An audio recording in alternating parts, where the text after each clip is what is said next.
নমস্কার, জয় মা তারা।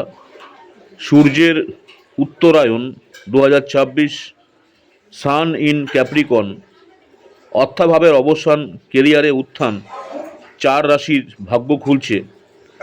গত 14ই জানুয়ারি সূর্য প্রবেশ করেছেন মকর রাশিতে। এর সঙ্গে শুরু হয়েছে সূর্যের উত্তরায়ণ। জ্যোতিষমতে এই সময় দেবতারা সজাগ থাকেন আর মানুষের জীবনে আসে বড় পরিবর্তন। আর জানাবো কোন রাশির জীবনে উন্নতির ঝড় বইবে আগামী জুলাই মাস পর্যন্ত। সূর্যের উত্তরায়ণ কি? সূর্য যখন উত্তর গোলার্ধের দিকে অগ্রসর হয় তখন সেই সময়কে বলা হয় উত্তরায়ণ।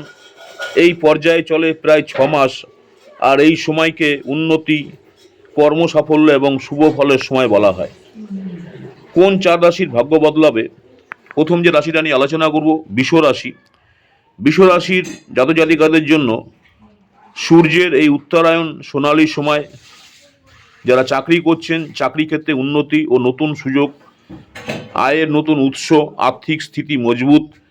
পরিশ্রম করলেও এই সময় ভাগ্য পুরোপুরি সাপোর্ট করবে যারা বৃষ রাশির আছেন। নেক্সট হচ্ছে কর্কট রাশি। কর্কট রাশি জাতজাতিকাদের জন্য আত্মবিশ্বাস বাড়বে, কর্মক্ষেত্রে জটিলতা দূর হবে, সিনিয়রদের কাছ থেকে স্বীকৃতি, আয় বৃদ্ধি ও মানসিক শান্তি। দীর্ঘদিনের কষ্টের একটা অবসান ঘটবে যারা কর্কট রাশি আছেন। নেক্সট হচ্ছে লিব্রা, তুলা রাশি। তুলা রাশি যারা আছেন, তুলা রাশির জাতক বা জাতিকাদের জন্য এই সময় এই সূর্যের উত্তরায়ণ কেরিয়ারে টার্নিং পয়েন্ট হতে চলেছে।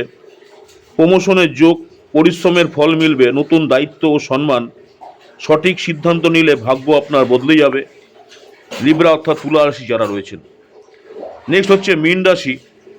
মীন রাশি যারা রয়েছেন, জীবনে এই 6 মাস ঘুচবে সমস্ত অভাব। চাকরি ও ব্যবসায় বড় সাফল্য, নতুন সুযোগ ও লাভ। চাকরি বদলের জন্য আদর্শ সময়। এই সময়কে কাজে লাগাতে পারলে জীবন বদলে যাবে যারা মীন রাশি রয়েছেন। এই সময় কি করলে লাভ বাড়বে? সূর্যোদয়ের আগে ওঠার চেষ্টা করুন। প্রতিদিন সূর্যকে জল অর্ঘ্য দিন। রবিবার দিন করে লাল রং ব্যবহার করুন। অহংকার বা অলসতা এড়িয়ে চলুন। সূর্যের উত্তরায়ণ শুধু জ্যোতিষ নয়, এটা নতুন শুরু করার সময়। আপনার রাশি যদি তালিকায় থাকে তাহলে সুযোগ হাতছাড়া করবেন না। কমেন্টে আপনার রাশি লিখুন। প্রতিদিনের রাশিফলের জন্য চ্যানেলটিকে সাবস্ক্রাইব করুন। আমার ইউটিউব চ্যানেল অ্যাস্ট্রোলজার অ্যান্ড তন্ত্র স্পেশালিস্ট উত্তম আচার্য। অনেকেই আপনারা আমার এই চ্যানেলটাকে সাবস্ক্রাইব করেছেন, অসংখ্য ধন্যবাদ। যারা এখনও সাবস্ক্রাইব করেনি, অনুরোধ করব চ্যানেলটাকে সাবস্ক্রাইব করে রাখতে।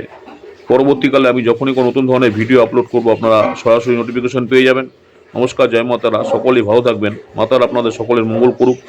নেক্সট আপনাদের সঙ্গে আবার দেখা হচ্ছে নতুন কোনো ভিডিও নিয়ে।